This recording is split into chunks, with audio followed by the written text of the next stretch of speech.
ನಮಸ್ಕಾರ, ನಾನು ಧನ್ಯ. ನೀವು ನೋಡ್ತಾ ಇದ್ದೀರಾ ಧನ್ಯಾಸ್ಟಿಕ್. ಬಾಗಿಲು ತೆರೆದೊಡನೆ ಎಷ್ಟೋ ವರ್ಷ ಹಿಂದಕ್ಕೆ ಹೋದಂಗಾಯ್ತು ಅಂದ್ಕೊಂಡ್ರಾ? ಇವತ್ತು ನಾನು ಬಂದಿರೋದು ಅಂತಹ ಒಂದು ಜಾಗಕ್ಕೆ.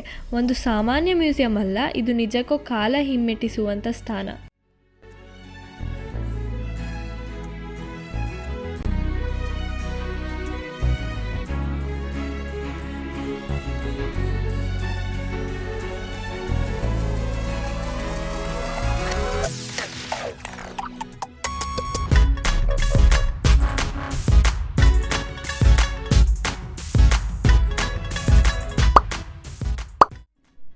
ಉಡುಪಿಯ ಶ್ರೀಕೃಷ್ಣ ಮಂದಿರದಿಂದ ಸುಮಾರು 5 ಕಿಲೋಮೀಟರ್ ದೂರದಲ್ಲಿರುವ ಈ ಮ್ಯೂಸಿಯಂ 6 ಎಕರೆ ಪ್ರದೇಶದಲ್ಲಿ ಹರಡಿದ್ದು, ಪಾರಂಪರಿಕ ಮನೆಗಳು, ಗುಡಿಗಳು, ಕಲೆ, ಕರಕುಶಲ ವಸ್ತುಗಳು, ಜವಳಿ, ಪಾತ್ರೆ, ಉಪಕರಣಗಳು, ಪೀಠೋಪಕರಣಗಳು ಮತ್ತು ಆಟಿಕೆಗಳ ಅನೇಕ ಗ್ಯಾಲರಿಯನ್ನು ಒಳಗೊಂಡಿದೆ.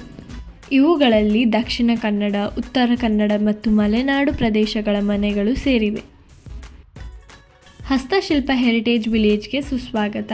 ಇಲ್ಲಿ ಇತಿಹಾಸ ಉಸಿರಾಡುತ್ತದೆ, ಸಮಯ ನಿಂತಿರುತ್ತದೆ. ಇದು 1856ರಲ್ಲಿ ನಿರ್ಮಿತವಾದ ಬ್ರಾಹ್ಮಣ ಕುಟುಂಬದ ಮೇಯರ್ ಮನೆ. ಈ ಮನೆಯಲ್ಲಿ ಗಮನ ಸೆಳೆಯುವುದು ಸೂಕ್ಷ್ಮ ಶಿಲ್ಪಕಲೆಯ ಬಾಗಿಲುಗಳು, ಹಳೆಯ ಬಾಲ್ಕನಿಗಳು ಮತ್ತು ಹಿಂದಿನ ಭಾಗದಲ್ಲಿ ಬ್ರಿಟಿಷ್ ಶೈಲಿಯ ಕಬ್ಬಿಣದ ಕಂಬಗಳು. ಇವತ್ತು ಇದು ಮ್ಯೂಸಿಯಂನ ಪ್ರವೇಶ ದ್ವಾರ ಮತ್ತು ಕಚೇರಿಯಾಗಿದೆ.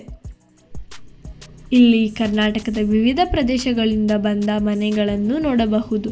1300ರ ದಶಕದ ಕಮಲ್ ಮಹಲ್, ಮರದಿಂದ ಮಾಡಿದ ಕಟ್ಟಡ, ಒಂದೇ ಒಂದು ಆಣಿಯೂ ಇಲ್ಲದೆ ಕಟ್ಟಿದ ಕಲಾತ್ಮಕ ಕೌಶಲ್ಯ.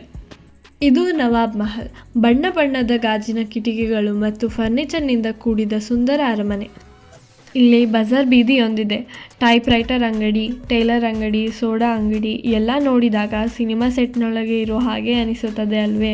ಆದರೆ ಇದು ಸಿನಿಮಾ ಅಲ್ಲ, ನಿಜವಾದ ಹಳೆಯ ಜಗತ್ತು. ಇನ್ನೊಂದು ವಿಶೇಷ ಕ್ಷಣ.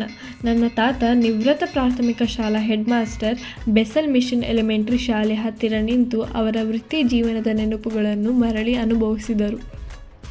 ಇದು ಕೇವಲ ಮ್ಯೂಸಿಯಂ ಅಲ್ಲ, ಇದು ನೆನಪುಗಳ ಸಂಕಲನ. ಇಲ್ಲಿ ಇತಿಹಾಸವನ್ನು ಕೇವಲ ನೋಡಲ್ಲ, ಅನುಭವಿಸುತ್ತೇವೆ. ಈ ಅದ್ಭುತ ಸ್ಥಳವನ್ನು ನಿರ್ಮಿಸಿದವರು ವಿಜಯನಾಥ್ ಶೆಣೈರವರು. ಅವರು ಹಳೆಯ ಮನೆಗಳನ್ನು, ದಿನಬಳಕೆಯ ವಸ್ತುಗಳನ್ನು ಸಂಗ್ರಹಿಸಿ ಇಲ್ಲಿ ಪುನರ್ಜೀವನವನ್ನು ನೀಡಿ ನಮಗೆ ಇತಿಹಾಸದ ಸ್ಪರ್ಶವನ್ನು ಉಣಬಡಿಸಿದ್ದಾರೆ. ಧನ್ಯವಾದಗಳು ಸರ್. ಇಷ್ಟು ಅರ್ಥಪೂರ್ಣವಾದ ಸ್ಥಳವೊಂದನ್ನು ನಿರ್ಮಿಸಿದ್ದಕ್ಕಾಗಿ ನಾವು ಮಾತ್ರವಲ್ಲ, ಮುಂದಿನ ಪೀಳಿಗೆಗಳು ಸಹ ನಿಮ್ಮನ್ನು ಸ್ಮರಿಸುತ್ತೇವೆ. ಈ ವ್ಲಾಗ್ ನಿಮಗೆ ಇಷ್ಟವಾದಲ್ಲಿ ಲೈಕ್, ಶೇರ್ ಹಾಗೂ ಸಬ್ಸ್ಕ್ರೈಬ್ ಮಾಡಿ. ಮತ್ತೊಂದು ಸಾಂಸ್ಕೃತಿಕ ಪಯಣದಲ್ಲಿ ಮತ್ತೆ ಭೇಟಿಯಾಗೋಣ.